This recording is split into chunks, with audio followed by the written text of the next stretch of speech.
산재가 될까요의 김재민 노무사입니다. 진폐 판정은 받았는데 위로금은 못 준다고요?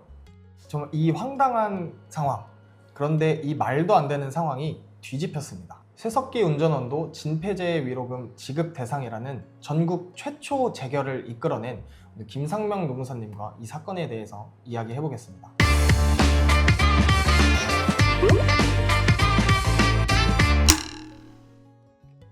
안녕하십니까. 노후법인 더보상의 김상명 노무사라고 합니다. 보통 이제 산재 보험급여라고 하면 뭐 보상금, 보험급여, 뭐 휴업급여, 장애급여 이런 걸 보통 많이 생각을 하시는데 진폐는 조금 다르게 위로금이라는 게 있어요. 네. 혹시 이 위로금이 어떤 건지 좀 설명해 주실 수 있을까요? 진폐 위로금을 설명하려면 연역을 좀 알고 계셔야 되는데, 원래 산재법은 이중보상을 금지하게 되어 있습니다. 예를 들어 내가 손목을 다쳤는데 A 보험사에서 돈을 받고 B 보험사에서 돈을 받으면 그거는 저희 보험사에서도 금지되어 있지 않습니까? 산재도 마찬가지인데 유달리 진폐 근로자에게는 이중보상을 하고 있습니다. 그 이유는 우리나라 정치적, 역사적 이해가 필요한데요. 우리나라는 해방 이후에 특히 광업소에 일하는 근로자들이 석탄을 수출하면서 저희가 산업을 발돋움하지 않았습니까? 이런 산업 역군들에 대한 보상을 강화할 필요가 있고, 그런 정치적 이해 속에서 진폐 근로자들은 산재보험급여뿐만 아니라 진폐 예방에 관한 법률에 따른 위로금 역시도 지급하도록 규정되어 있습니다. 그 진폐 근로자들의 좀 노고라든지 이런 두텁게 보호하기 위해서 네. 이 위로금이라는 제도가 역사적으로 제정이 된 것 같아요. 네. 그러면 이 위로금의 지급 기준이 혹시 어떻게 될까요? 당연히 이중으로 보상하기 때문에 보다 엄격한 요건을 요구하도록 되어 있습니다. 진폐법에서 규정한 8개의 광업소에서 일을 하셔야 되고, 그 광업소에서 일을 할 뿐만 아니라 분진 작업을 수행해야만 진폐 위로금을 받을 수 있습니다. 일단 위로금에 대한 진폐 위로금에 대한 이해는 충분히 설명이 된 것 같아요. 네. 그러면 노무사님이 전국 최초로 이끌어낸 이 재결 좀 어떤 사건이었나요? 전국 최초, 좀 부끄럽고 부담스럽긴 한데요.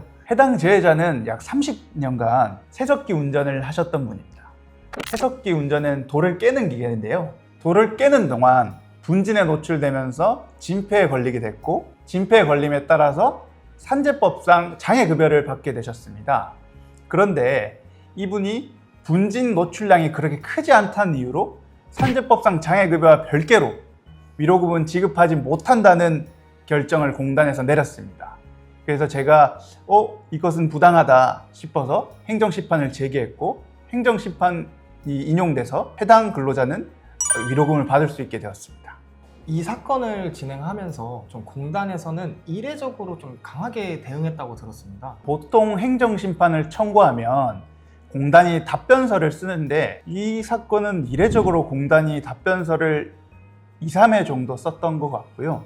그리고 분량도 한 200페이지, 300페이지 분량의 답변서를 썼습니다. 보통은 행정 담당자가 답변서를 쓰는데 공단 송무부에서 해당 내용을 답변서를 이례적으로 썼던 케이스입니다. 추측컨대 공단에서는 이 사건이 인용되면 이 세석기 기사뿐만 아니라 유사한 직종에 종사하는 모든 근로자들이 위로금 대상에 해당하게 되면 공단 예산의 낭비나 이중보상의 극대화 때문에 그런 것들이 우려스러워서 적극적으로 대응하지 않았나 싶습니다. 굉장히 좀 중요한 사례가 되는 것 같아요. 그럼 이 사건이 받아들여진 좀 핵심 논리가 어떤 거였을까요? 공단은 분진 노출 수준이 적다는 이유로 부지급 처분을 했는데요.